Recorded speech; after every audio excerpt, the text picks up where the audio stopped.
ఆ చీపురు కట్టుకి బంగారపు చైన్ కావాలా? దాని మొహానికి ఇంత బంగారపు చైనా?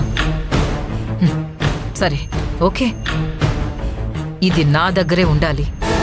కానీ ఈ విషయం ఎవ్వరికీ తెలియకూడదు. గుర్తుపెట్టుకోండి. మీరు వెళ్ళండి.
అన్నయ్య, ఏంటిది?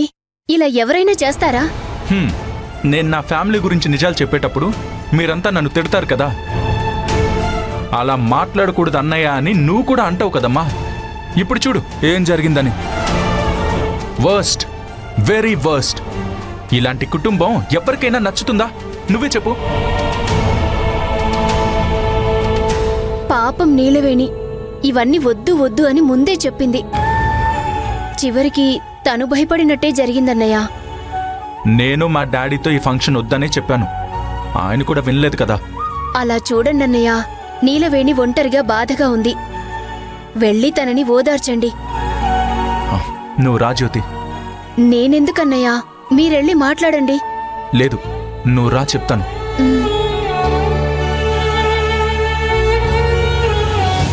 నీలవేణి, ఫీల్ అవ్వకు అని చెప్పడానికి కూడా నాకు మాటలు రావట్లేదు.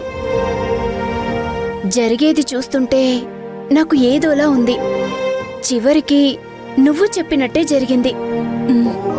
నీలవేణి, ముందు నాతో డిస్కస్ చేసుంటే ఈ ఫంక్షనే క్యాన్సిల్ చేసేవాణ్ణి, లేదంటే ఈ ఇంట్లో కాకుండా బయట ఎక్కడైనా గ్రాండ్గా చేసుండేవాణ్ణి.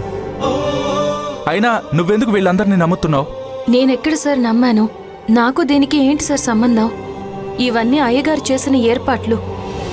కానీ తెలిసి తెలిసి డాడీ ఎందుకు ఇలా చేయాలనుకున్నారు? నాకసలు ఏం అర్థం కావట్లేదు. అవును, ఆ చైన్ ఎందుకు డాడీ కాంచనకిచ్చారు?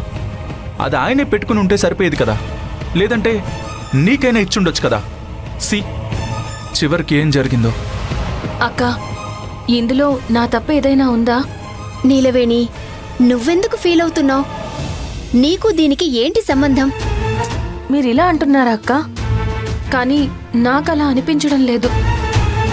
దీని వెనక ఏదో కుట్రుంది. డోంట్ వరీ, ఏం జరిగినా నేను చూసుకుంటాను. You don't worry.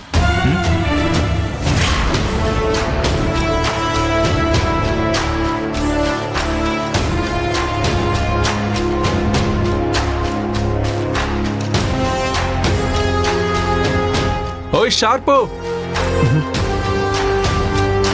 ఏంటి కింద పార్టీ సమావేశం ఏమన్నా జరుగుతుందా?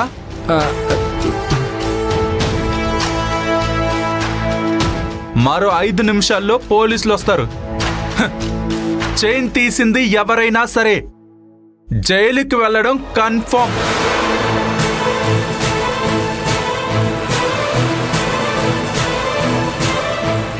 ఇలా చూడండి, ఈసారి పాపం పుణ్యం ఏది పట్టించుకోను. షార్పు!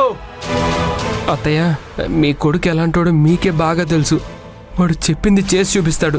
అందుకే మనమే ఆ చైనిచ్చేసి ఈ ప్రాబ్లంకి ఇక్కడితో ఫుల్ స్టాప్ పెట్టేద్దాం. అత్తయ్య, నేను చెప్పేది కరెక్టే కదా? పోలీసులు వచ్చారంటే పెద్ద ప్రాబ్లం అయిపోతుంది అత్తయ్య. అవునమ్మా, పోయినసారి దాని కిడ్నాప్ జరిగినప్పుడు వాడు ఎంత రాద్ధాంతం చేశాడో ఒక్కసారి ఆలోచించమ్మా. ఒకవేళ దొరికామంటే వాడికి బంపర్ లాటరీ తగిలినట్టే. వాడినిక పట్టుకోలేము, డబల్ ధమాకా చేసుకుంటాడు. అమ్మా, ఇప్పుడు ఈ అనవసరమైన గొడవ అవసరమా అమ్మా?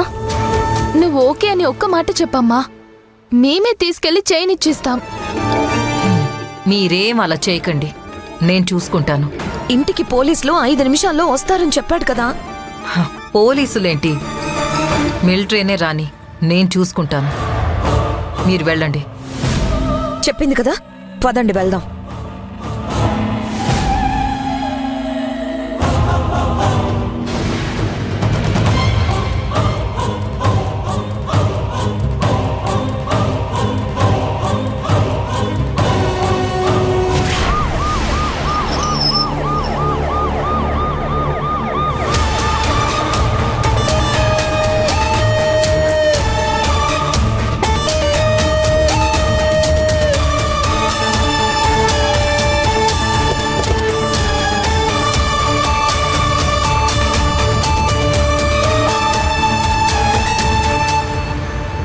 రండి సార్, రండి. అసలు మీ ఇంట్లో ఎప్పుడు ఏంటండి ప్రాబ్లం? ఎప్పుడు చూడు ఏదో కంప్లైంట్ వస్తూనే ఉంటుంది. అవును సార్, యాక్చువల్లీ షాప్కి వెళ్ళి తీసుకొచ్చిన గోల్డ్ చైన్ కనపడటం లేదు. అందుకే మీకు కాల్ చేశాను. మళ్ళీనా? పాత కేసే పెండింగ్లో ఉంది, దొంగ కూడా ఇంకా దొరకలేదు కదా సార్? ఎస్ సార్, ఆ రోజంటే దొంగలు బయట నుంచి వచ్చారు, కానీ ఇప్పుడు దొంగలు ఇంట్లోనే ఉన్నారు. ఏంటి, ఇంట్లోనా? అవును సార్. అంటే దొంగను పట్టుకున్నారా? లేదు సార్, నా ఉద్దేశం ఏంటంటే చైన్ దొంగతనం చేసింది బయట వాళ్ళు కాదు, ఇంట్లో ఉండే ఎవరో ఒకరు అని చెప్తున్నాను. ఈ ఇంటికి సంబంధించిన వాళ్ళంటే మీకు ఎవరి మీదైనా అనుమానంగా ఉందా సార్? చెప్పండి, ఎంక్వైరీ చేద్దాం. అది తెలిస్తే నేనెందుకు సార్ మిమ్మల్ని పిలుస్తాను? ఈ ఏరియాలో ఇంచుమించుగా 10,000 ఇల్లులైనా ఉంటాయి సార్, కానీ మీ ఇంట్లో మాత్రమే ఇలా డజన్ల ప్రాబ్లమ్స్ వస్తూ ఉన్నాయి. పదండి లోపలికి. రండి, పదండి పదండి. వెళ్ళి చూద్దాం, పదండి. రండి సార్, రండి రండి.